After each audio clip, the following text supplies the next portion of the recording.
It's almost like people want us to part. That's what that tells me. But guess what? I got bad news for you guys. I'm still here.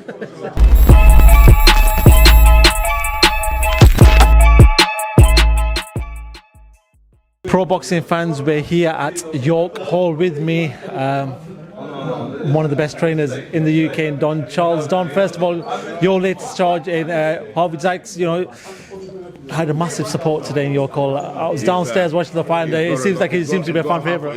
He should be made the mayor of Brighton. He's got half of Brighton here in York Hall tonight.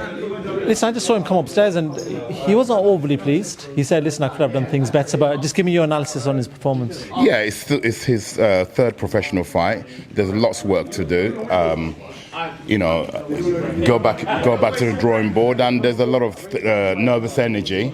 There's a lot of nervous energy. When you got a lot of fans screaming your name, a bit too eager to please the fans, and there's a lot we've got to go back to the draw. It's only his third professional fight, like I said, but here's the man himself. Yeah. Harvey, just talk to me about your performance. You had a lot of fans out there telling Don that I think most of the fans have come to see you. But just give us your analysis of your performance tonight. Being honest, not great. He's a hard taskmaster. I need to get up London more. We know that. It's having the sponsors and the backing to get up, but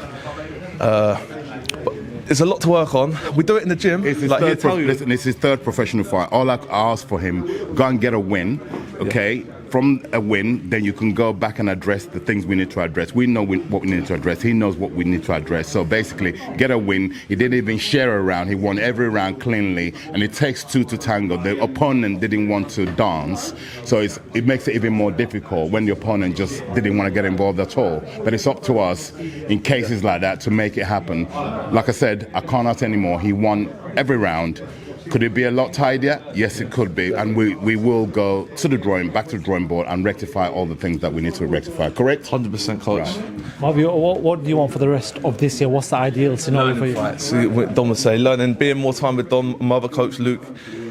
Need more time. Look at the gym we've got. We've got Daniel Dubois, Tony. We've got the Peter Jurgens, Harry Armstrong. Harry's going to win at Southern areas. We've got the perfect sparring. It's taking what I do in sparring into the ring. Correct.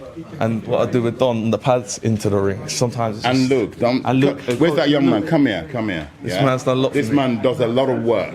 Yeah, he is the coach. It's a team, okay? And like I said, it's only his third professional fight. Still learning. A national champion, still learning the pro ranks. And like I said, it takes two to tango. When the opponent shows absolutely no interest to engage, it makes it not a very good spectacle for the audience. Can I just say a massive shout out as well to my sponsor Marcus Morley, because if it weren't for him I wouldn't even be full time now, thanks to him. Correct. If it weren't for him, this journey wouldn't be going. Yeah. Big shout out to Marcus. He knows what he does for me, and I'm very grateful. He's the reason I'm up here this week. He's the reason I can get up to Don. Luke as well, amazing. Big and I'm very grateful to all of them. And Obi, my manager, Obi. He's got me on free televised. I think that was free televised. Free televised. And we're going to bring it. And these performances will get better when we step up a bit more. We've only had 3 and 1 6 rounders. Yeah. It's coming. We're cooking. It's coming home. It's coming home. We're cooking. Okay, on that note, I'm going to let you guys go. Don, I'm going to keep you quickly for whilst I've got you. Don, I do want to ask you, obviously, social media is a funny thing. He's actually giving it away there, but Daniel Dubois, just talk to me about the latest with yourself and Daniel.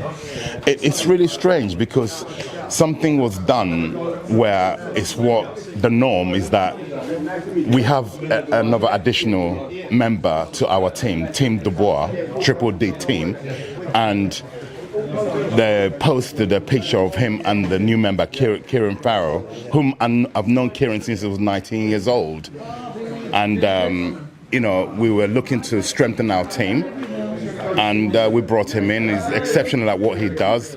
And watch this space. So no, Don is still there. Everyone's calling me and saying, it's almost like, how wicked the world is. It's almost like people want us to part. That's what that tells me. But guess what?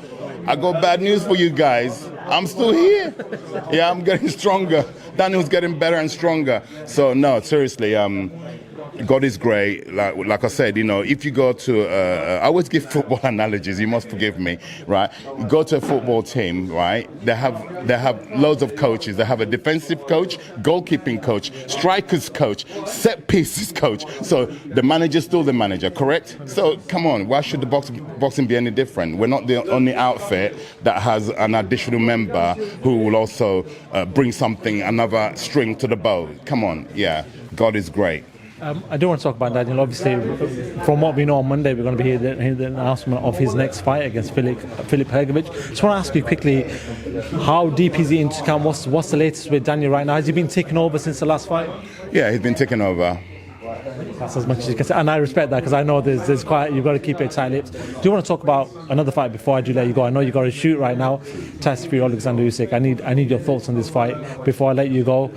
Talk to me about this one. Whilst we get close to the fight, do you feel like that cut that he's had a couple of weeks or month or so ago will affect him on fight night? Does that change the game plan for Usyk? Just break that fight down for me. Well, I've always not because I've got any bias mindset in terms of, I've always said from day one, even before they were due to fight, I said if Tyson Fury ever met Usyk, there's only one winner as I see. But it is a boxing match, you know. Tyson has to bring his A game on the night. Tyson has to be in the best shape of his life. Because he's in front of a very tricky opponent. His rhythm is hard to contain, Usyk's rhythm, that is, okay? But I still say that if Tyson, that we all know, brings his A game, there's only going to be one winner in that fight, and that's Tyson Fury. A former opponent of Oleksandr Usyk, Tony Bellew, said, listen, I think Fury's only got a puncher's chance of this because he's faced him in the ring, he sees it differently. Do you see, I know you've said, listen, Tyson should beat him, but do you see any different scenarios possibly playing out in front of the crowd in Riyadh? Like I said earlier on, I repeat, provided Tyson, and I believe he has trained for this fight, brings his A game outweighs Usyk's A game. How about that? That's how I see it. Final one before I let you go. Anthony Joshua, we saw what he did against Francis Ngannou only a couple of months ago. He seems to be happy. A happy fighter is a dangerous fighter. Correct. Do you feel like we are going to see the best of AJ now with Ben Davison? Daniel Dubois is a happy fighter. Okay, I appreciate that. I do. I like it. I like what you're saying there. Cool.